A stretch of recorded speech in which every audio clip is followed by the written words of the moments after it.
بسم الله الرحمن الرحیم. اول خو زه مفتي صاحب شکریه ادا کوم، مفکر صاحب دی او د استاد صاحب دی او د دې ملګرو د خپل کلي د محمد رحیم مومن صاحب دی او ریاض کې قاسم دی. د دې شکریه ادا کوم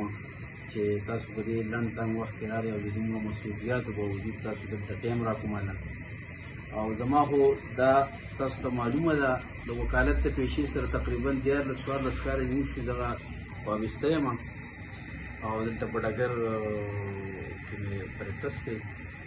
بیا تقریبا چې د 24 سال نه زما د جمهوریت اسلامي سره یو خپله وابستګي وه،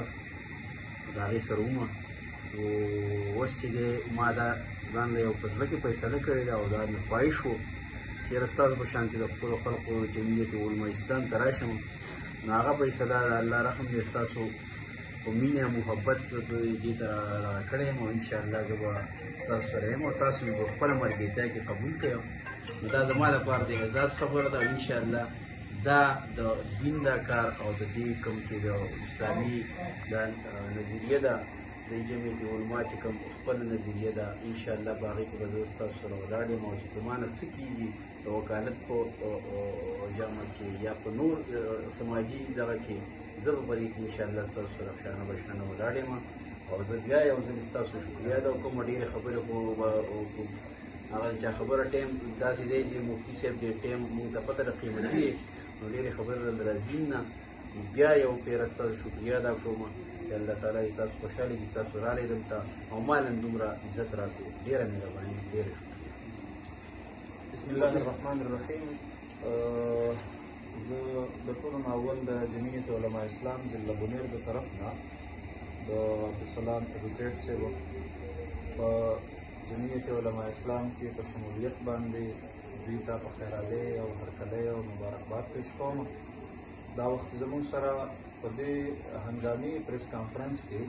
مولانا سید الرحمن مفکر صاحب، حافظ محمد صدیق صاحب او د هغې سره زموږ د نانسیر د تنظیم سره تعلق لرونکي زموږ امیر صاحب او زموږ ذمهدار حضرات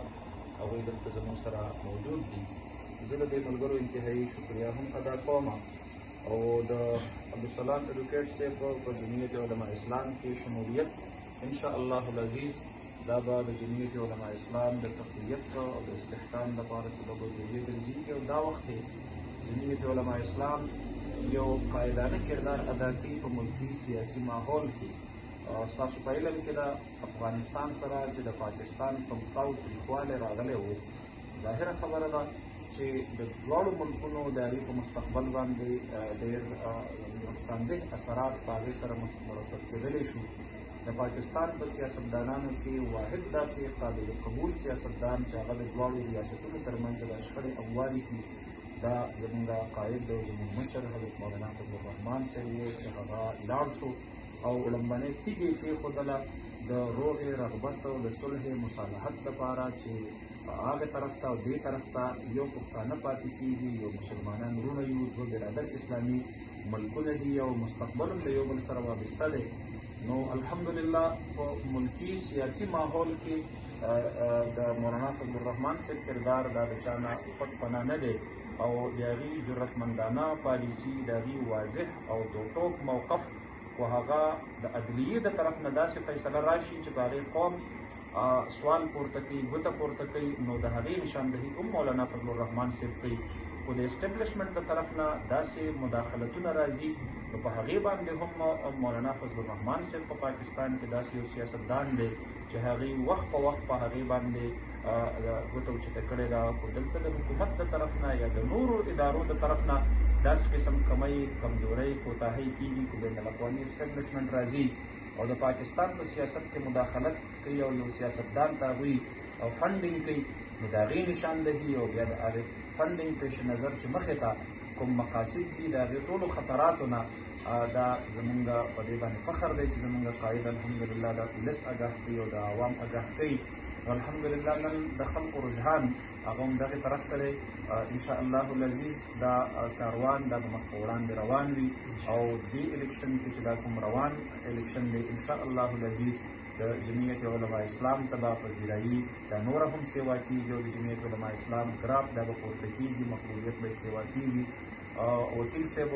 24 ساله سیاسي تجربه لري، د جماعت اسلامي په صف کې تېره کړې ده.